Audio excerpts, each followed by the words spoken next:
I'm going to show you how to use the Excel Companion Significance Testing Workbook to test a hypothesis about the difference between two sample means. If you're watching this video, I'm assuming you already understand a few essential concepts. I'm assuming that you know how to describe and compare interval level data with means. I'm also assuming that you understand the foundations of inferential statistics, especially the null hypothesis significance testing framework. This video is for people who already know what significance tests for means are and now want to learn how to conduct these hypothesis tests with an Excel worksheet. It's easy to test a hypothesis about the difference between two sample means with the Excel Companion Significance Testing Workbook. You can download this workbook from the Excel Companion's website. You just input a few values specific to the problem you're trying to solve. The worksheet does the calculations and shows you the results. To test a hypothesis about the difference between two sample means, you input 7 values into our worksheet. 1. The hypothesized difference. 2. Alpha, which is your type 1 error tolerance. 3. The hypothesis direction. 4. The sample means. 5. The sample sizes. 6. Your assumption about standard deviation. And 7. The standard deviation. This may sound like a lot to input, but you'll see that it's really not too hard. The values you input should be given in the problem you're working on. After you enter this information, the worksheet shows you the p-value for the null hypothesis test, reports the conclusion, and shows you how it calculated test statistics. To see how it's done, let's work through a couple of examples. This example of a two-sample difference of means test features a known standard deviation in the population.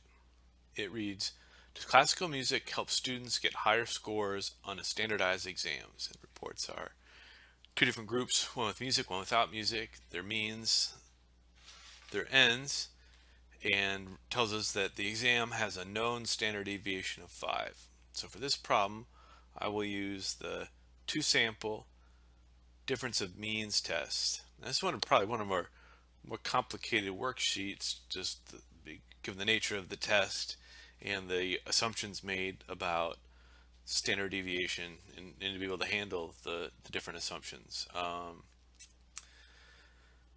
So here it is. I'm going to zoom in a bit for the inputs so you can see this more clearly. So the hypothesized difference would be that there's no difference between the groups listen to music and they don't listen to music, so that will be 0. I'll keep alpha at 0.05. The significance level is not specified in the problem.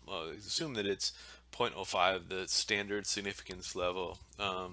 Since we're going to be getting a p-value, we would be able to handle any significance level, even if it was set at 0.10 or 0.01. We wouldn't know from the p-value, but let's just, for the sake of the exercise, assume it's 0.05. The research hypothesis direction is going to depend on which group I make sample 1 and sample 2. Since the question is whether classical music helps students get higher exam scores, I'm going to make sample 1, the first group, the group with music, and sample 2, the group without music. That way the hypothesis, the research hypothesis, suggests that sample 1 is greater than sample 2. So that's our middle one here, that mean 1 minus mean 2 is greater than the hypothesized value, which is simply saying that the mean in sample 1 is greater than the mean in sample 2. That's the research hypothesis we're testing. So for sample 1, I'm going to enter from this information from the prompt. Sample 1, the music group, has a mean score of 76.2 on the test, sample size of 195, and then report tells us that the standard deviation in the sample is 5. Then group 2, the group without music, has a mean score of 74.9 on the test, a sample size of 186 students, and the sample standard deviation is known in the population to be 5. Now for the assumptions about standard deviations, there's 3 options here. Population standard deviation known. Although it's rarely known, this problem gives it to us, saying that the population standard deviation is 5. And you might have noticed when I clicked that, the heading on these cells is now population standard deviation, population standard deviation. So that is given to the problem as 5. We click it, and we've finished our hypothesis test settings, and now see the results. We get the hypothesis test results. The p-value of the hypothesis is 0.006. Because that number is less than alpha point, which we have in this problem, 0.05, we reject the null hypothesis. So the data indicate that students who listen to classical music do get higher scores on their standardized exams. One thing to note here, the select for the internal calculations, what is selected are the settings for assuming a known population standard deviation. That's selected in this case. So the test statistic is a z-statistic, and in this case the value of that z-statistic is 2.537, and it's going to be compared to a normal distribution, a standardized normal distribution with mean 0 and standard deviation 1.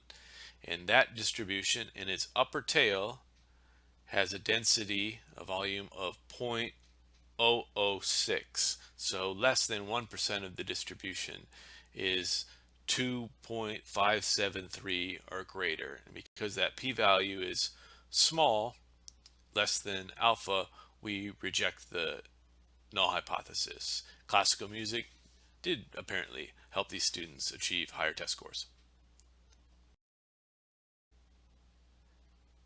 This example gives us a two-sample difference of means test, making the fewest assumptions about standard deviations.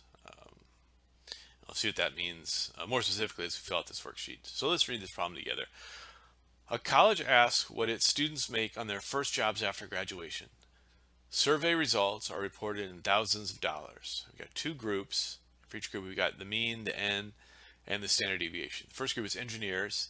They have a mean of 58.3, n of 183, and standard deviation of 12.3.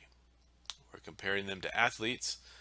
Have a mean of 33.9, an n of 26, and a standard deviation of 73.6.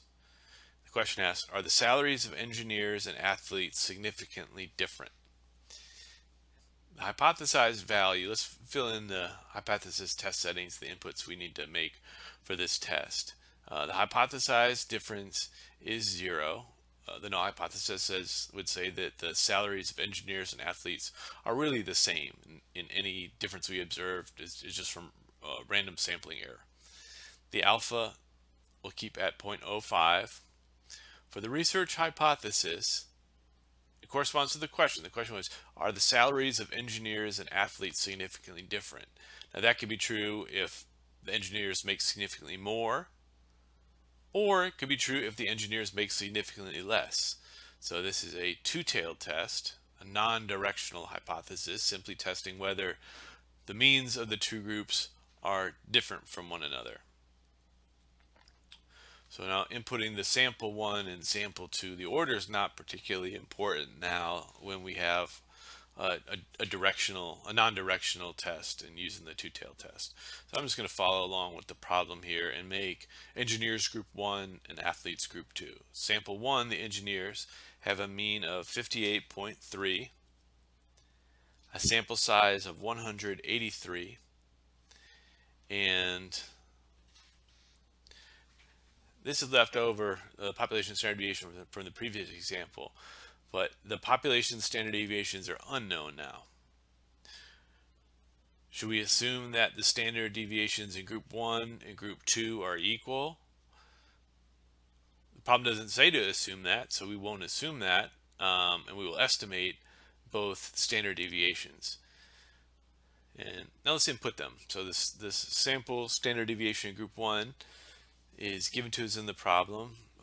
For the engineers, it is 12.3, 12.3. Now for the athletes, the mean is 33.9, sample size much smaller, 26, and the standard deviation is much bigger, 73.6.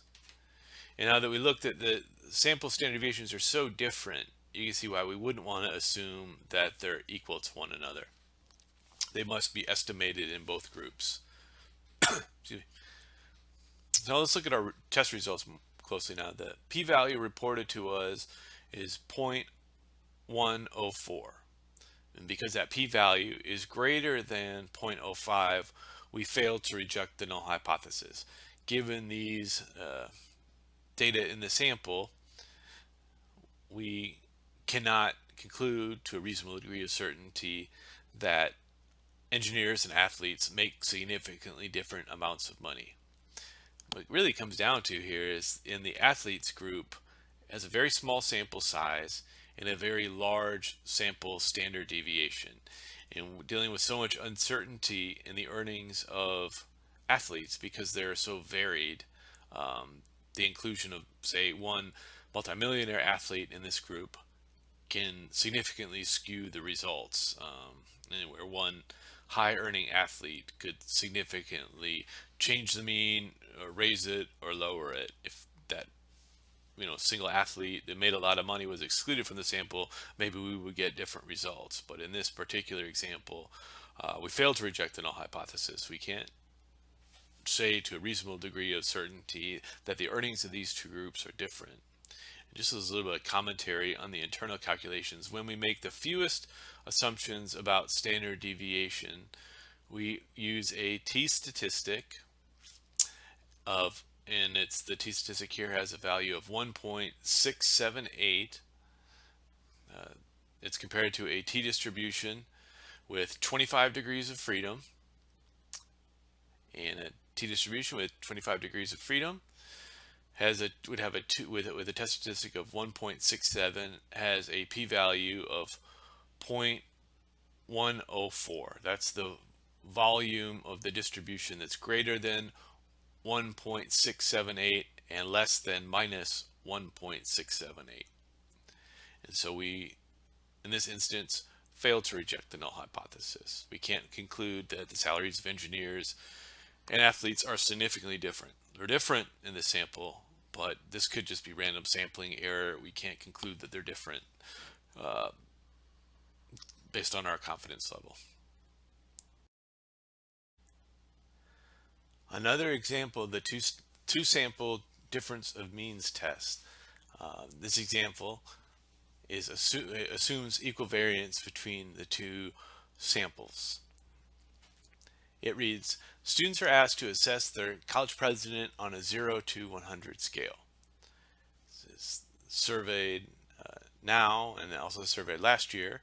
In both instances, we get the mean and standard deviation. So now they have a mean of 56.8, an n of 295, standard deviation 12.3. Last year had a mean of 53.9, n of 236, standard deviation 13.6. Question: do students feel more positively about their college president now than they did a year ago? Assume samples have equal standard deviations. Let's do this with our worksheet. You can see with the different assumptions you can make about standard deviation, why this worksheet is probably the most complicated one we have. It's necessary to handle the different assumptions. Unfortunately, the worksheet, if you make the correct selections about the standard deviation assumptions, will make the changes automatically and report the correct results. So this part that we're doing now, inputting the information from the problem, is perhaps the most important part. So we want to make sure we do this accurately and carefully. The hypothesized difference is 0. The null hypothesis would assert that there is no difference between how students feel about their president now compared to how they felt about the president a year ago. Alpha we will keep at 0.05, the standard significance testing level. Now the research hypothesis is going to depend on which group we make sample 1 and sample 2. The question is, do students feel more positively now than they did a year ago? To make this easier, the easiest way to answer this, I will make sample 1 now and sample 2 a year ago. The research hypothesis suggests that sample 1 has a higher mean than sample 2. That's this middle hypothesis here, that the mean in group 1, if we subtract the mean in group 2, we will be left with a positive value greater than 0. So in sample 1 from the problem tells us the mean now 56.8 with an N of 295 students, and the standard deviation in that group 12.3. And in group 2, the sample from a year ago, the mean was 53.9. The sample size was 236, and the standard deviation was 13.6.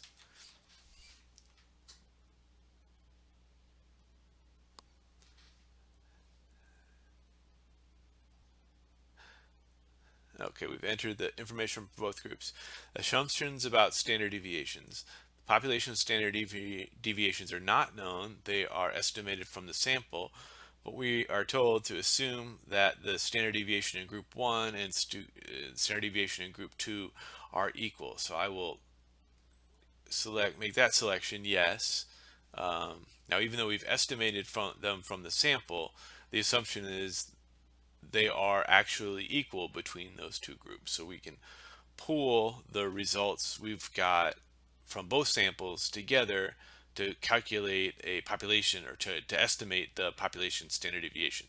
Makes slightly more efficient use of the data than the fewest assumptions example, or where the standard deviations in both groups are estimated separately. We've assumed that they're equal, and if we eyeball it, that seems like a safe assumption, because the standard deviation in group 1, 12.3, is fairly similar to the standard deviation in group 2, 13.6. Now, if we look at the hypothesis test results, we're given a p-value of 0.005. That's a relatively low p-value. It's less than the 0.05 standard significance level, so we would reject the null hypothesis. The null hypothesis said that the mean now and a year ago are actually the same.